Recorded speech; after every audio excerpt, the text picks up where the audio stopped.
Our next speaker is Dr. Walterhouse. He's going to talk about sarcomas. He is in the oncology section head at the Ann and Robert H. Lurie Children's Hospital of Chicago and Northwestern University Feinberg School of Medicine. He completed his training at the Children's Hospital of Philadelphia, the University of Pennsylvania. He has clinical and research interests in pediatric sarcomas. He's been a member of the intergroup rhabdomyosarcoma study group and now the Soft Tissue Sarcoma Committee of the Children's Oncology Group since 1998. He has been the study chair or vice chair for several COG studies for low-risk and recurrent rhabdomyosarcoma. And he currently serves on the Scientific Council of COG. He's conducted basic research that focuses on the role of GLI-1 and the hedgehog signal transduction pathways in malignancies, including sarcomas. And fun fact, Dr. Walterhouse is the longest-serving review course speaker. It's impressive.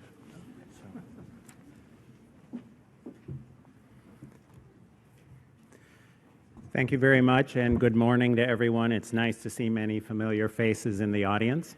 I thank ASFO and the course directors for the opportunity to review sarcomas with you. I will follow the topical structure suggested by the ABP. So here are my objectives. First, to review the universal task for the three most common sarcomas of childhood. These are rhabdomyosarcoma, osteosarcoma, and Ewing sarcoma. Next, I will review general principles for the universal task for the group of tumors classified as non-rhabdo soft tissue sarcomas. And finally, in order to solidify in your minds principles that are shared by all sarcomas and features that are unique to certain sarcomas, I'll contrast the universal task as I go along, and also have a slide devoted to this at the end of the talk. So I'll begin with a review of the basic science and pathophysiology of rhabdomyosarcoma. PAX-FOXO1 fusions are the most important somatic mutations for you to know for the alveolar form of rhabdomyosarcoma. These usually involve the PAX3 gene on chromosome 2 and the FOXO1 gene on chromosome 13. Both of these genes encode transcription factors. The breakpoint is here so that the resulting fusion protein retains the DNA binding domain of PAX3, but replaces the PAX3 activation domain with the FOXO1 activation domain. And this results in a novel transcription factor that's believed to be constitutively activated and believed to be directly involved in the genesis of alveolar rhabdo. And as you can see, these fusions are found in about 60% of cases of alveolar rhabdo. Alternatively, the PAX7 gene on chromosome 1 can be involved in the fusion, and here the resulting fusion protein once again retains the DNA binding domain of PAX7, has the FOXO1 activation domain, is believed to be constitutively activated and involved in the genesis of alveolar rhabdo. And this time about 20% of alveolar rhabdos have this fusion. So another 20% of rhabdos don't have either of these and are called fusion-negative alveolar rhabdo. Now, as with most childhood cancers, the number of mutations per tumor in rhabdomyosarcoma is relatively low compared with the typical adult cancers. But the number of mutations that can be found in a tumor depends on whether there's a PAX-FOXO1 fusion or not. The fusion-positive tumors have fewer additional mutations than PAX fusion-negative tumors. And this might make some sense, as the fusion is believed to be a driver of tumorigenesis, and so fewer other mutations would be needed for tumorigenesis. So what are some of the somatic abnormalities in embryonal rhabdo or fusion-negative rhabdo? Well, I've listed some of these on the slide, and I think it'd be less likely that you would be asked about these. But some of the things include aneuploidy. Activating mutations of RAS pathway genes are seen in most embryonal rhabdos. A commonly reported abnormality in rhabdo and other embryonal tumors of childhood is loss of heterozygosity or loss of imprinting at 11p15 that leads to enhanced expression of a fetal growth factor called insulin-like growth factor 2. And finally, p53 mutations are relatively common in rhabdo, and they're associated with anaplasia on histology. On this slide, I've listed some of the germline mutations that are associated with the development of rhabdomyosarcoma, and I've listed their associated syndromes and some of the features of the syndromes. The only one I'm going to highlight at this point is the Lee-Fraumeni familial cancer syndrome. And I think it's appropriate to highlight this in the context of rhabdo because Drs. Lee and Fraumeni first identified this syndrome through studies of children with rhabdomyosarcoma. And they first identified increased risks of breast cancer in the mothers of these children and went on to define other tumors that were also found in these families, including bone tumors, leukemia, brain tumors, and adrenal cortical carcinoma. And this syndrome has expanded since that time, and we now know that the underlying abnormality is a germline P53 mutation. So let's move on to epidemiology and risk assessment for rhabdomyosarcoma. This slide shows the annual rate per million by age for soft tissue sarcomas of childhood. And the black line at the top shows the line for all soft tissue sarcomas of childhood. And you can see there's a peak in infancy and then again during the teenage years. And this parallels most closely the red line, which is the line for non-rhabdo soft tissue sarcomas, a peak during infancy and then again rising during the teenage years. For rhabdo, the line looks somewhat different. The rate is higher during the early childhood years than during the later childhood years. Rhabdos in general account for about half of all soft tissue sarcomas in childhood, and there are about 300 new cases diagnosed each year in this country. How do the kids present? Well, usually they present with a mass, with or without pain, and with or without some disturbance in function. And some examples of disturbance in function could be bladder outlet obstruction from a prostate tumor or a cranial nerve palsy from a head and neck tumor. And rhabdos may occur virtually in any location in the body. So the primary site distributions are shown on the left side of the slide. And as you can see, the most common collective site is the head and neck region. And head and neck tumors are generally divided into favorable sites and unfavorable sites. The favorable sites include the orbit and non-parameningeal tumors, and the unfavorable site is the parameningeal site, which includes the sites that line the base of the skull. The second most common primary site is collectively the genitourinary tract. And these tumors, again, are divided into favorable and unfavorable sites. The unfavorable sites are the bladder prostate tumors, and the favorable tumors are usually referred to as non-bladder prostate, but include most commonly peritesticular, vaginal, or uterine tumors. The extremity is the third most common primary site. Now, primary site is important in rhabdo. It affects prognosis, and it affects patterns of spread. So I've shown some of the patterns of spread on the right side of the slide. And up to 40% of patients with peritesticular rhabdos, especially boys 10 years of age or older, will have spread to the retroperitoneal lymph nodes. And up to about 20% of patients who have extremity tumors will have spread to the lymph nodes that drain the affected extremity. Parameningeal tumors have high rates of central nervous system extension, including cranial nerve palsies, erosion of cranial bone, or direct intracranial growth. And overall, about 20% of rhabdos have distant metastatic disease at the time of diagnosis, the most common sites being the lung, bone marrow, or liver. So based on these patterns of presentation and spread, a staging workup is done, and the staging workup typically consists of an MRI or CT of the primary site. The lungs are evaluated with a CT scan. Distant disease is looked for with PET or bone scans, and bilateral bone marrow aspirates and biopsies are done. A few special situations to keep in mind include that CSF cytology should be looked at for patients with parameningeal tumors. Surgical lymph node assessment should be done for the sites that have high rates of lymphatic involvement that I've already mentioned, including peritesticular in boys over 10 or older and extremity tumors. And more recently, it's been shown that certain patients with rhabdo have very low rates of distant metastatic disease, making some of these staging studies perhaps unnecessary.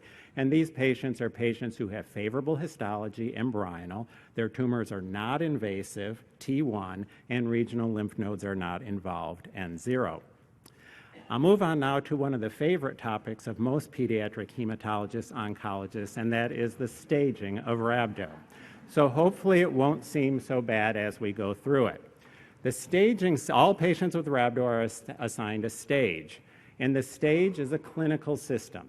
It's based on physical examination and imaging. It's a modified TNM type of system and was introduced largely to account for the prognostic importance of primary site. So a stage 1 tumor is a localized tumor that arises in a favorable primary site. These are the orbit, the non-parameningeal head and neck, the non-bladder prostate GU, and the biliary tract.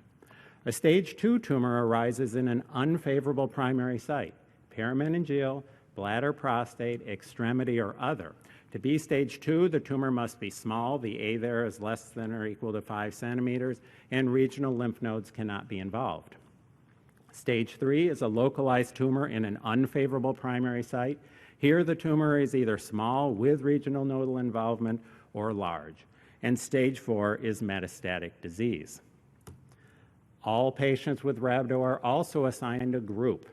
And the group is a surgical pathologic system, so it's based on the extent of resection that's done before any other therapy is given. Group 1 refers to a tumor that is completely resected with negative surgical margins. Group 2 is a tumor that has gross total resection but with evidence of regional spread. And there are 3 subtypes of Group 2. Group 2A is the situation in which the surgeon says, I've taken the tumor out completely, but the pathologist tells you there are tumor cells at the margin, so there's microscopic residual disease. Group 2B is the case where the surgeon says it's out, the pathologist says margins are negative, but some lymph nodes that have also been taken out are involved with tumor. Group 2C is a combination of A and B. The margins are microscopically positive, and regional lymph nodes that have been resected are positive as well. Group 3 is a situation in which a tumor has been biopsied or there is incomplete resection with gross residual disease. And Group 4 has distant metastatic disease. So some of the important prognostic factors for risk assessment of rhabdo include stage. Group is also an important prognostic factor. And a third important prognostic factor is histology or fusion status. Now, the top half of this slide shows that fusion-negative forms of rhabdomyosarcoma all have a relatively favorable prognosis. And although their outcomes look different at first look after adjusting for risk group, all forms of fusion-negative are considered favorable.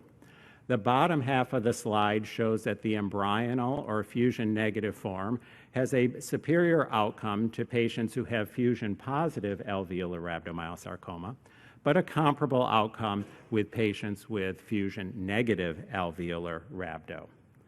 So now these first 3 prognostic factors, stage, group, and histology, are what are used to define risk group for rhabdomyosarcoma. Now, I don't think you have to memorize what's on this slide for the exam at all, but I show it to give you some sense of what the expected outcome is for each of these risk groups.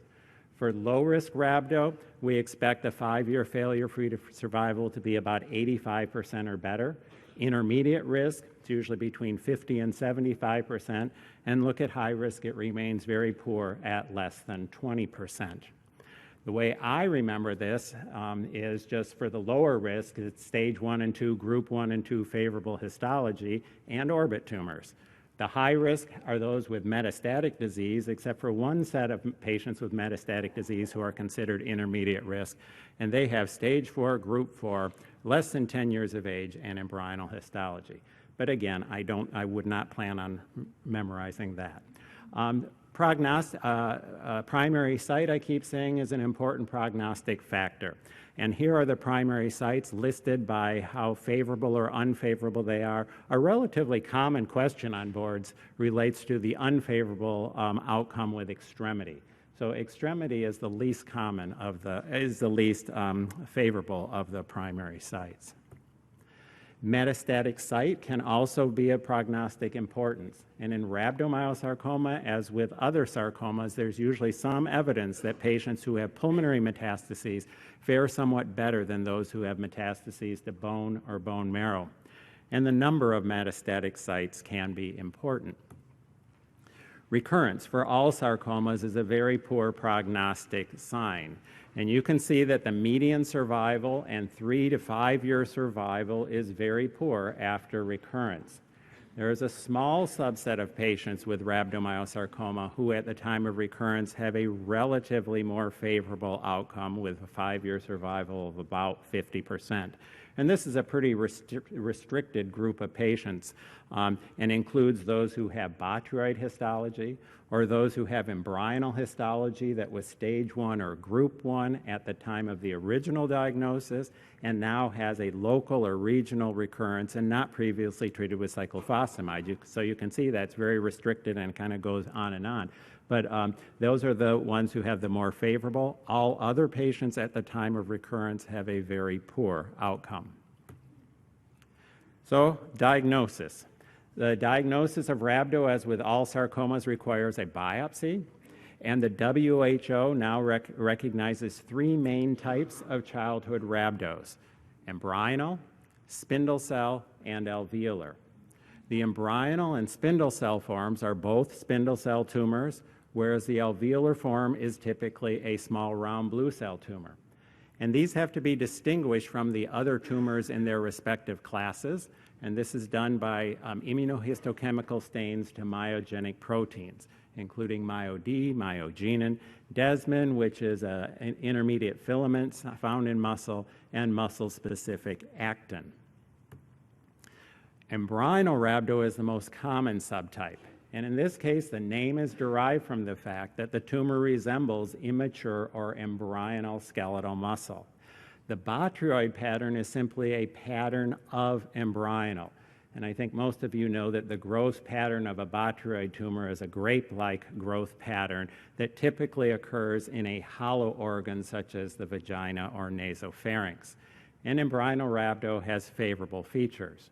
The spindle cell or sclerosing variants are very rare. And in this case, spindle cells grow in kind of long bundles or long fascicles, and maybe you can see some of the long fascicles of spindle cells on this example. If there's sclerosis present as well, it's referred to as sclerosing rhabdomyosarcoma, and the spindle cell or sclerosing variants in children anyway are associated with a favorable prognosis. The alveolar form accounts for about 20% of cases. Here, the name is derived from the fact that the growth pattern is reminiscent of pulmonary alveoli. And I think you can see from the slide here that these like lacunar spaces could actually resemble air spaces. Now, rhabdos are fairly heterogeneous on histology sometimes, and so that over 50% of the tumor must show this alveolar type pattern to be classified as alveolar. I've already mentioned that alveolar is associated with the chromosomal translocations, but there is a 20% are fusion negative, and alveolar has the unfavorable features. So what about management and treatment of rhabdo? Well, an overriding treatment philosophy is that optimal treatment requires coordinated multidisciplinary management to provide local and systemic therapy. And this is really true of all sarcomas. When we think about treatment of sarcomas, we have to think about local therapy and systemic therapy. And the modalities that are used for rhabdo include surgery, radiotherapy, and chemotherapy. And as I've already mentioned, treatment is based on risk groups defined by stage, group, and histology. So let's review each of these modalities in some detail for rhabdo. What's the role of surgery? Well, of course, surgery is a form of local therapy. And the overriding surgical philosophy for rhabdo is that the primary tumor should be taken out up front before any other therapy is given, whenever possible without causing major functional or cosmetic deficits. So I've already told you that the most common primary site is the head and neck, next the genitourinary tract, And since rhabdos grow in a very infiltrative type of manner, it's very difficult to take the tumor out most of the time without causing major functional or cosmetic deficits. So most of the time in rhabdo, when other therapies start, there is gross residual disease, and so they're classified as group 3. I've already emphasized sites that require surgical assessment of lymph nodes. Retroperitoneal lymph node assessment should be done in boys over 10 years of age or older with peritesticular tumors, or node sampling for patients with extremity tumors.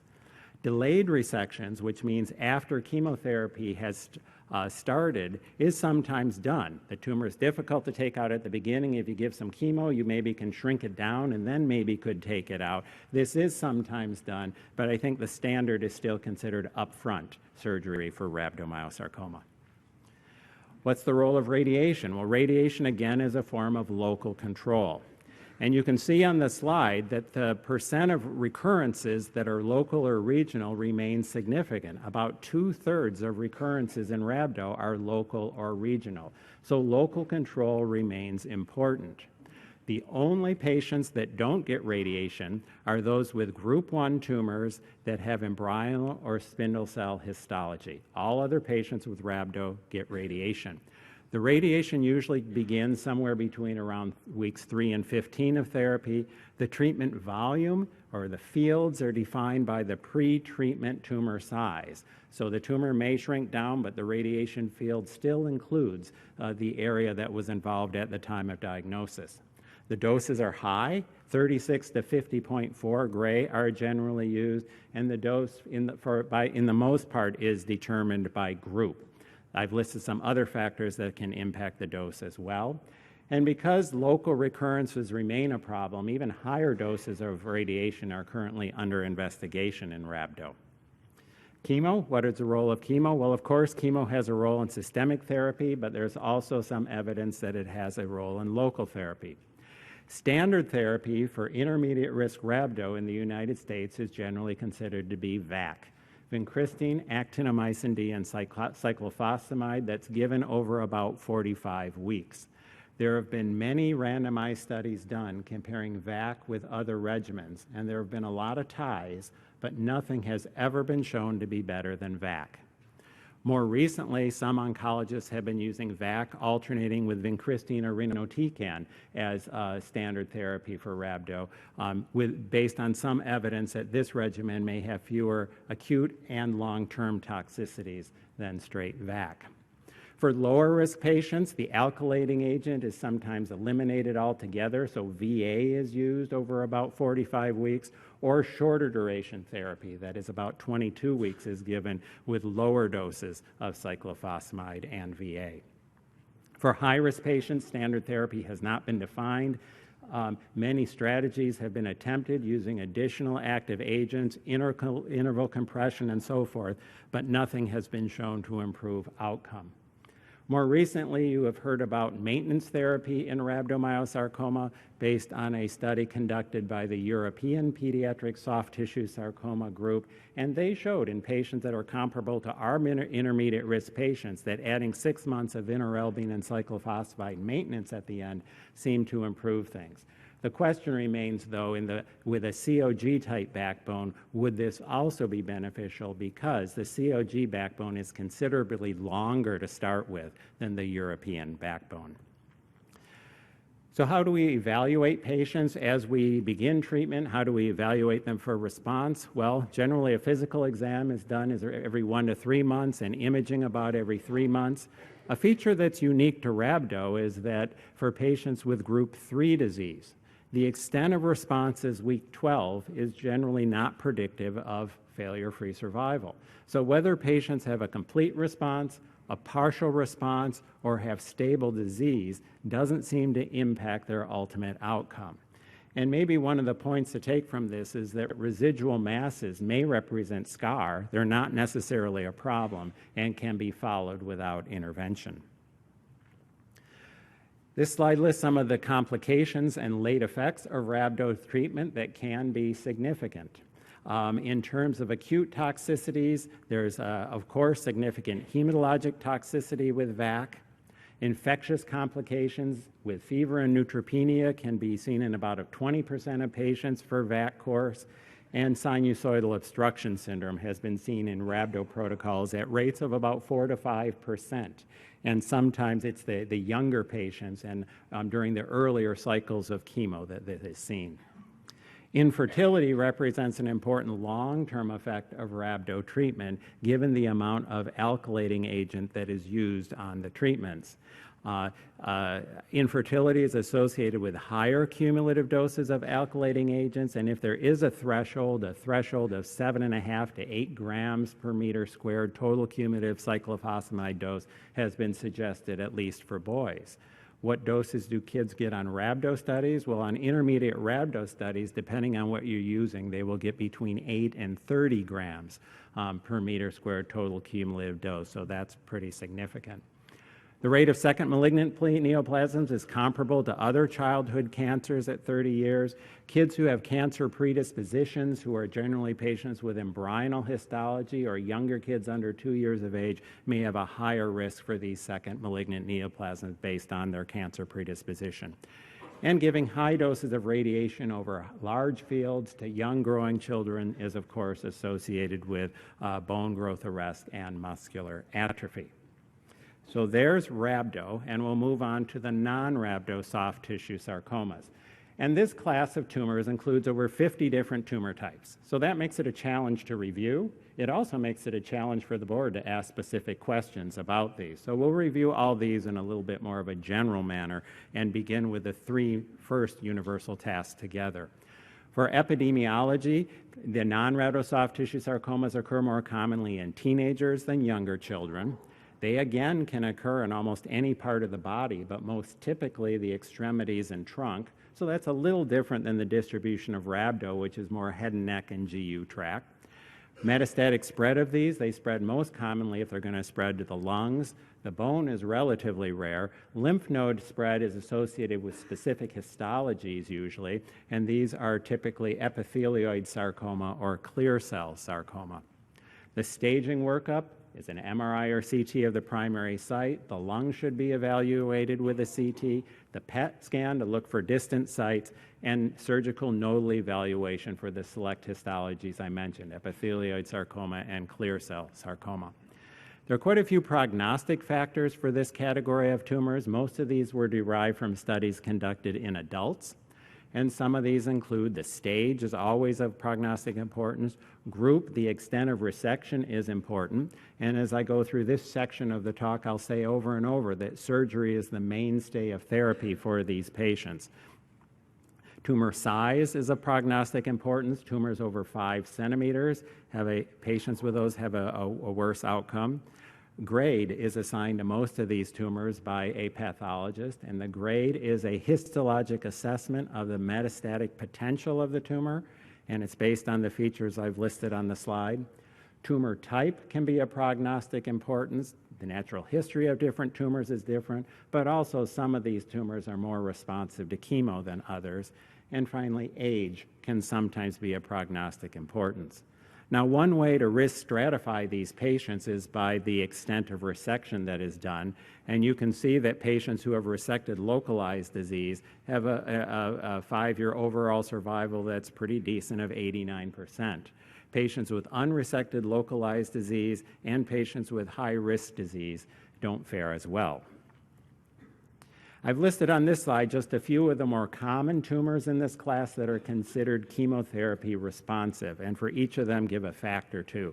Synovial sarcoma is the most common non-rhabdo soft tissue sarcoma. It's associated with an X18 translocation and really does show a pretty good response rate to chemotherapy. Undifferentiated sarcomas, this is a group of tumors, and they're defined as having no identifiable line of differentiation when analyzed by available technology.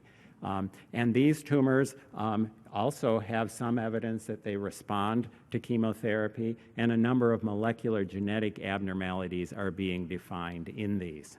And finally, on this slide, I list infantile fibrosarcoma. I think this is an interesting tumor. It occurs in children under 2 years of age usually, has a 12-15 translocation that encodes an ETV6 NTRK3 fusion.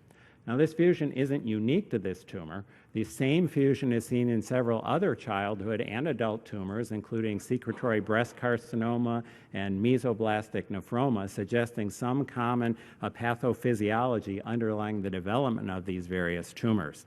And these kids overall fare pretty well. The mainstay of treatment, again, is surgical resection, but when it can't be resected, VA has been used, VAC has been used, and more recently, larotrectinib, which is an NTRK inhibitor, has been shown to be very effective in these tumors. So this is a real good example of how precision medicine is paying off. It's important to remember that older children and adults with fibrosarcoma do not have the same favorable prognosis, and these tumors are not associated with the same translocation. This slide lists some of the non-rhabdo soft tissue sarcomas that are poorly responsive to chemo. Malignant peripheral nerve sheath tumors, these are associated with neurofibromatosis. Leiomyosarcomas in kids are associated with immunosuppression. Alveolar soft part sarcomas are associated with a non-reciprocal chromosomal translocation, and epithelioid sarcoma, I've already mentioned, is associated with nodal metastases. So for management and treatment of non-rhabdo soft tissue sarcomas, again, a similar treatment philosophy, a multimodality approach, including surgery. Surgery is the main part of therapy here. Radiotherapy is generally used if there's either microscopic or gross residual disease following surgery, but some have also added radiation in when other high-risk features are present, such as a large-sized tumor or a high-grade tumor. And the role of chemotherapy is still not so clear. The most common agents that are used are doxorubicin and ifosfamide. Treatment is based on risk group for the most part. Risk groups, there is not one way of defining risk group necessarily for all these tumors, but some of the features that go to define the risk group are stage, group, grade, size, and chemotherapy sensitivity. Now on this slide I put one possible treatment algorithm for these tumors that's based on the extent of resection. So if a group 1 tumor has been completely taken out, for the most part, those patients can be observed with no further therapy. But if there are some other high-risk features, large size, high grade, some people will use radiation or chemo.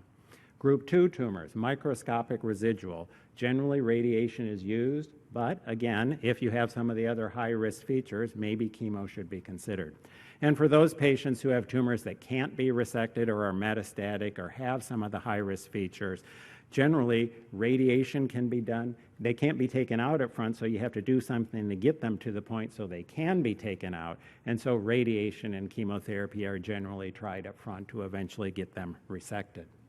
More recently, tyrosine kinase inhibitors have got a lot of attention for these classes of tumors, and pazopanib is currently under investigation in pediatrics and is FDA approved for non-rhabdo soft tissue sarcomas in adults. So that's kind of the first half. We move on now to the other half, which are the bone sarcomas, beginning with the most common bone sarcoma, which is osteosarcoma, and beginning with basic science and pathophysiology. So cytogenetic and molecular genetic abnormalities in osteosarcoma are complex, and the majority of tumors have karyotypic abnormalities, and this can be abnormalities in chromosome number and structure. In addition, there's a lot of genetic heterogeneity, so what's found in one patient can differ greatly what's found in a different patient. And so all of these facts have really led to the overriding idea that the primary defect in osteosarcoma is a defect in chromosomal stability. In fact, there can be extreme chromosomal instability present. A phenomenon known as chromothripsis can be seen with shattering of small groups of chromosomes and random reassembly. One recurring abnormality that is seen is a supernumerary ring chromosome of material from chromosome 12 that's a characteristic of a low-grade form of osteosarcoma that's called perosteal osteosarcoma. And on analysis, it just looks like a ring of chromosomal material. Molecular genetic abnormalities include germline or somatic mutations in tumor suppressor genes, including RB and P53. And I'll just mention one syndrome that has a relatively high rate of developing osteosarcoma. It's a very rare syndrome, Rothman-Thompson syndrome. It has germline REC-QL4 helicase mutations. The clinical features I've listed here, they have skeletal abnormalities and a significant rate of developing osteosarcoma. For epidemiology and risk assessment, again, I'll show you the same type of graph here with the annual rate per million for bone tumors by age. The top black line is the line for all bone tumors. The line for osteosarcoma patients is in red, and you can see there's a peak during the teenage growth spurt. Ewing sarcoma is the green line. And I put the numbers of cases that are diagnosed annually in the United States. So if you extend this up to age 20 rather than 15, that number increases quite a bit. Two important predisposing factors to know for osteosarcoma include ionizing radiation and germline RB mutations. Ionizing radiation is a cause of only a small percent of osteosarcomas. The secondary osteosarcoma usually develops with a median time of about 10 years, although this can vary greatly following the radiation therapy. And there's a dose response, so that patients who have higher doses of radiation are at greater risk for developing the secondary tumor. Patients with hereditary retinoblastoma have a considerable cumulative incidence of bone sarcoma at 20 to 30 years of age, and these can be associated with radiation or not.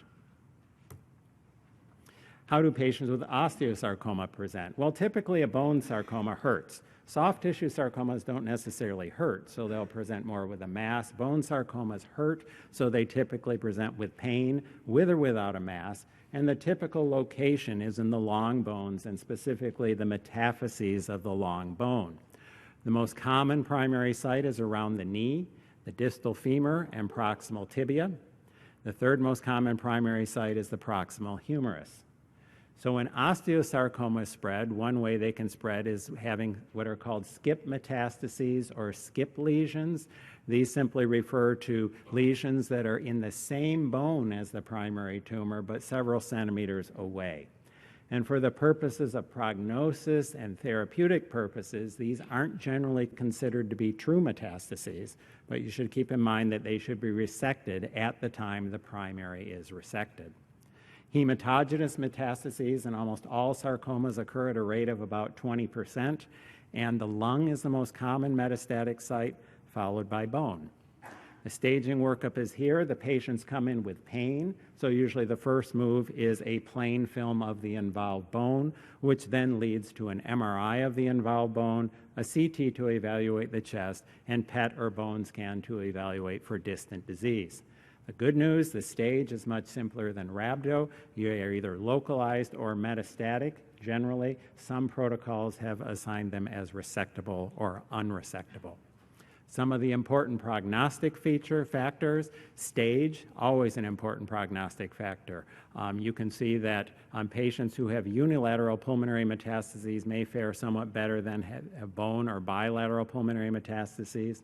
Histologic subtype can be of prognostic importance. This parosteal variant that I keep mentioning is a low-grade variant, so it's associated with a more favorable outcome, and some evidence that these two variants, fibroblastic and telangiectatic, may also be associated with a somewhat better outcome. You've all heard about the percent necrosis following 10 weeks of chemotherapy in osteosarcoma. These are the results from the most recently completed international URAMO study showing that the good responders to chemotherapy, those who had 90% or more necrosis, fared somewhat better than those who are the poor responders. The challenge, though, that remains is to do anything about this. We would like to be able to modify therapy for the poor responders so that their outcomes improve, and we have not successfully been able to do this so far. Tumor location and size are also of prognostic importance in osteosarcoma. Patients with extremity tumors fare better than those with axial tumors, and patients whose tumors are smaller fare better than patients with larger tumors. Here are some of the results after recurrence. Again, a very poor prognostic feature. And whether the tumor is completely resected or unresected at the time of recurrence, the event-free survival remains poor. I've also listed here some risk factors for shorter survival after relapse. The diagnosis requires biopsy. The pathognomonic finding here is finding osteoid-producing malignant cells. So on the slide here, the osteoid is the pink material, and it's separated by malignant tumor cells. And osteoid is unmineralized bone matrix. Now, the WHO divides osteosarcomas into two large categories, either central medullary tumors or surface tumors. And the great majority of osteosarcomas that we all see are in the central category, and they are called conventional osteosarcoma. Within the conventional category, there are three main subtypes. Osteoblastic osteosarcomas have a predominance of tumor osteoid. Chondroblastic osteosarcomas have osteoid but show some differentiation toward cartilage, and fibroblastic osteosarcomas have tumor osteoid but really have a predominance of the malignant tumor cells and stroma. All of the other variants on this slide are very rare. The surface tumors are generally classified by grade: periosteal, low grade, periosteal, and intermediate grade, and high grade surface tumors. But these tumors all kind of just encircle the bone and don't grow into the medullary cavity of the bone. Because patients with osteosarcomas typically present with pain, a plain film is one of the first things to do, and the board has historically wanted you to have some knowledge of the plain film appearance of bone tumors. On plain film, an osteosarcoma is most typically, as shown on this example, a combined osteoblastic and osteolytic lesion that has cortical destruction and it expands into the soft tissues. There are characteristic periosteal reactions of bone tumors, and I'll show these on the next slide or two. After the MRI leads you to the idea this is an after the plain film suggests it's an osteosarcoma, then an MRI is done that is good at showing some of the features I've listed here. So here are some examples of periosteal reactions. The Codman triangle is just elevation of the periosteum off the bone at the site of the tumor. The sunburst pattern is erosion of tumor through the periosteum, and it can almost look like rays of sunshine coming through the periosteum. A differential diagnosis can be suspected from the plain film, and the main thing I want to focus on here is the difference between osteosarcoma and Ewing sarcoma. Osteosarcoma, I already said, is most typically osteoblastic and osteolytic. A Ewing sarcoma is more typically osteolytic. This, of course, is not 100%, and the only way the distinction can really be made is through biopsy. For management and treatment of osteosarcoma, here really the overriding philosophy is that curative therapy requires surgical resections of all sites of disease as local control and systemic chemotherapy. This is one time in this talk that we're not going to really have a role for radiation. The role in radiation in osteosarcoma, for the most part, is palliation. What's the role of surgery then? Well, we want to remove all gross tumor with margins, and metastatic disease should be removed as well if the intent is cure. Since most tumors are extremity tumors, the surgical options generally are amputation or limb salvage procedures. Most patients today undergo some type of limb salvage procedure. And there are various ways in which this can be done, either metallic endoprostheses as shown on the slide, or allografts or autografts can also be used. And the type of procedure depends on a variety of factors. I've listed them here. And surgical and patient preference definitely enter into this as well. The typical timing of surgery in osteosarcoma is following about 10 weeks of chemotherapy. So that moves on to the role of chemotherapy. Chemotherapy, of course, primarily has a role in systemic tumor control. It's administered pre-op and post-op usually. The reason for this is not that outcomes are necessarily improved by giving it pre-op, but several reasons for using pre-op therapy have existed through the years. The first, that it allows to start treatment more rapidly. You all know that if you take out an osteosarcoma, the recovery period can be pretty significant for many weeks, and people are uneasy by not giving any systemic therapy during that time. Next, the pre-op therapy may actually facilitate limb salvage. It can shrink the soft tissue components of the tumor, and it also gives the surgeon some time to get the prostheses ready that they're going to be using. And finally, doing pre-op therapy also gives you that prognostic factor of histologic response, but we need to learn how to act on that since we still aren't able to do that. The chemo that's typically used is MAP, high-dose methotrexate, adriamycin, and cisplatin. Ifosfamide etoposide are other active agents, but a real challenge that remains for this disease is identifying active agents against it. The point of this slide here is really to focus on the surface tumors and, again, this parosteal variant that I keep mentioning, a low-grade variant typically in the distal femur, and its treatment is really resection. This is one form of osteosarcoma that can be treated without chemotherapy. Even the intermediate grade of surface tumor, there's some controversy about the role of chemo. But parosteal osteosarcoma is the one type that can be treated with resection alone. The follow-up evaluation and how you follow patients for response, usually a physical every 1 to 3 months, imaging every 3 months. During the pre-op phase, osteosarcomas present with pain. You should see the pain start getting better after chemo starts.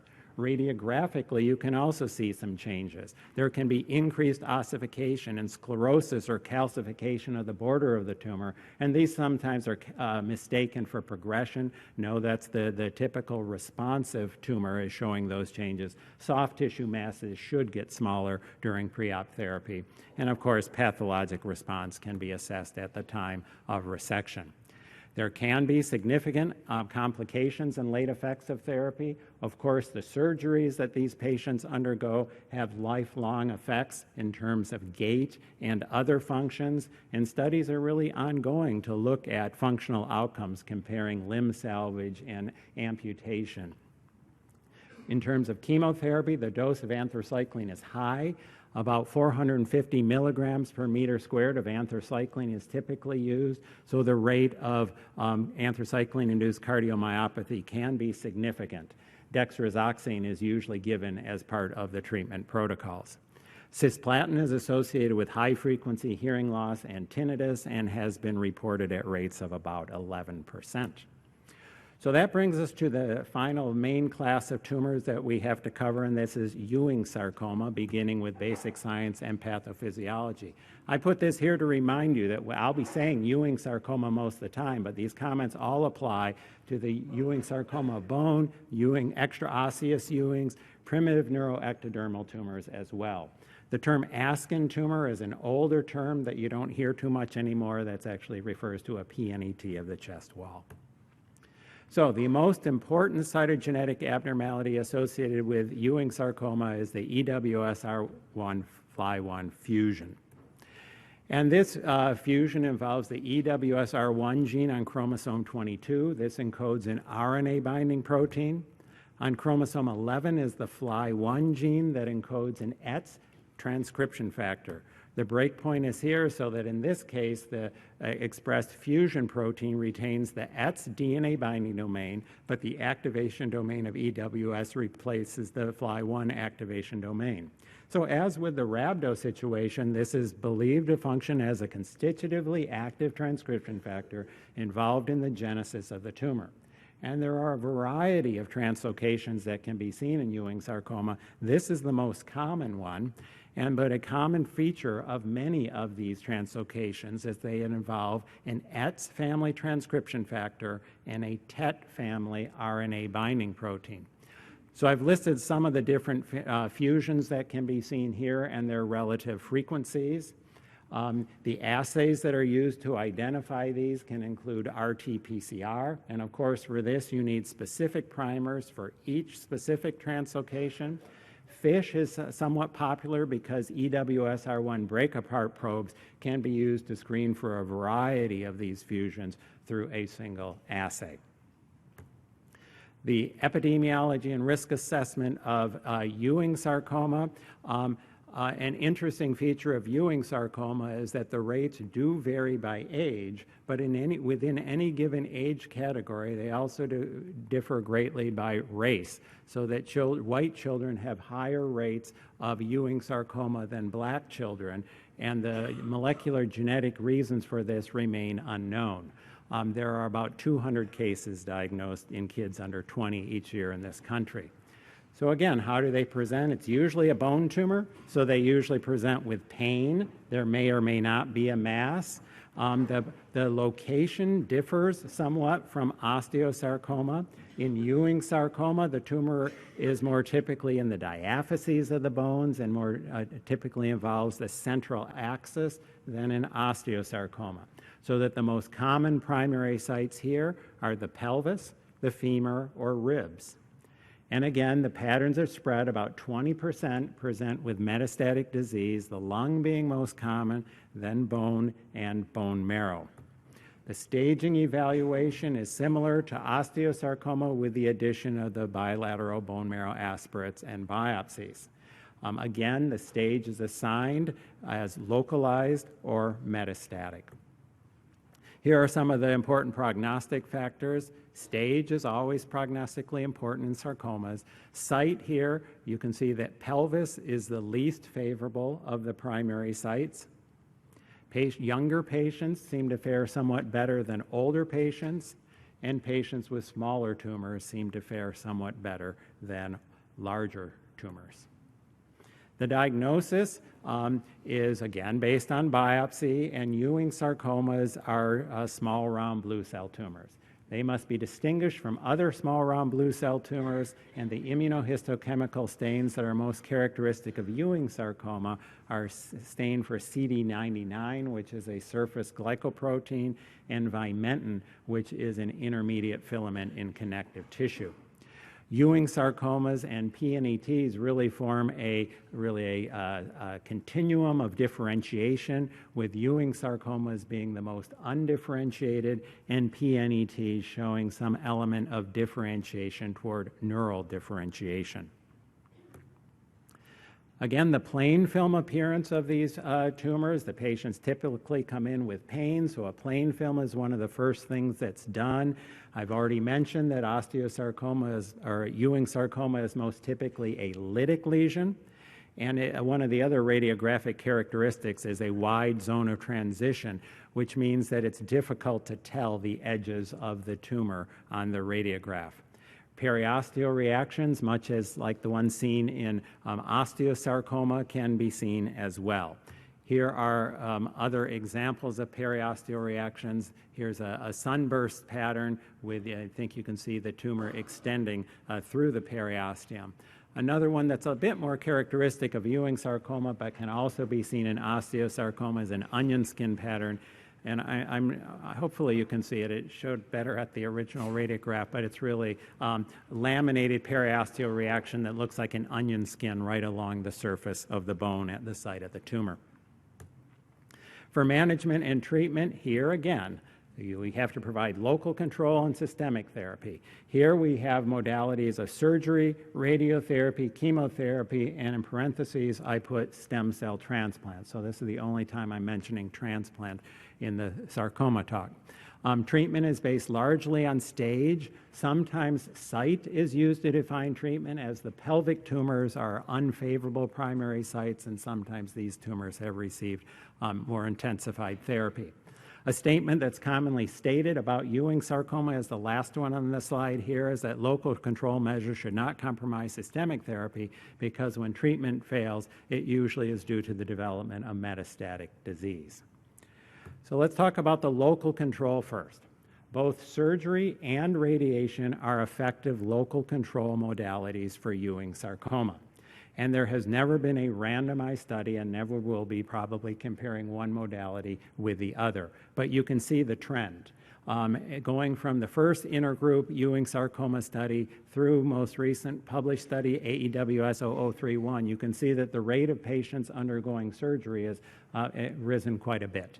And much of this is trying in an attempt to prevent late effects associated with radiation, such as second malignant neoplasms. Combined radiation and surgical approaches are sometimes used. The timing of local therapy, as with osteosarcoma, is after chemotherapy has started, usually about 12 to 14 weeks into treatment. The radiation doses that are used are comparable to the doses used for rhabdo and can be impacted by whether delayed resection is done as well. The role of systemic therapy, all patients require chemotherapy. Chemotherapy is pre-op and post-op, and the standard treatment that is now used in this country are alternating cycles of vincristine, doxorubicin, and cyclophosphamide with ifosfamide and etoposide. We've shown that these patients fare better if they get these cycles every 2 weeks in an interval compressed schedule rather than the more typical every 3 weeks. Other active agents are out there for Ewing sarcoma and are currently undergoing investigation. Now, the only comments I'll make about stem cell transplant, that it is still probably pretty controversial, the role. Recent European studies have suggested a possible role for transplant for patients with high-risk localized disease. And this means patients who have large tumors that haven't shown a very good response to chemotherapy up front. The problem comes in, one of the problems that comes in is that the backbone chemotherapy that was used during this European study isn't quite as intense maybe as the therapy that we give here with interval compressed VDC-IE. So it's unclear whether a transplant on top of the therapy as we use it would add anything at all. And in general, the interest at this moment is not so great in this modality. Monitoring response, the same type of thing that we've heard already. Imaging is done about every 3 months, and preoperative clinical response, you should see the pain improving. Radiographic changes that are evidence of response are similar to osteosarcoma. And here are some of the complications and late effects of Ewing's therapy. I've listed it by modality. I'm not sure that makes the most sense, but that's what I did. And I put second malignant neoplasms under radiation, but it could have equally fit under the chemotherapy side. You can see that the rate of second malignant neoplasms at 10 to 20 years is a little bit higher than is sometimes seen with other childhood cancers. And this probably relates to the use of lots of radiation and to the use of alkylating agents as well as anthracyclines. And so 10 years following radiation is when patients are at greatest risk for their secondary tumors, and the leukemias from the chemotherapy generally are within 5 years of the time of receiving them. Patients who receive radiation can have lifelong issues with their bones, where these tumors are bone tumors, so that radiation is directed specifically at the bone. In Ewing sarcoma, the total anthracycline dose is about 375 milligrams per meter squared usually, so still a significant risk for anthracycline-induced cardiomyopathy. And with ifosfamide, the dose is also considerable, so that proximal renal tubular damage may be present, requiring long-term supplementation with electrolytes.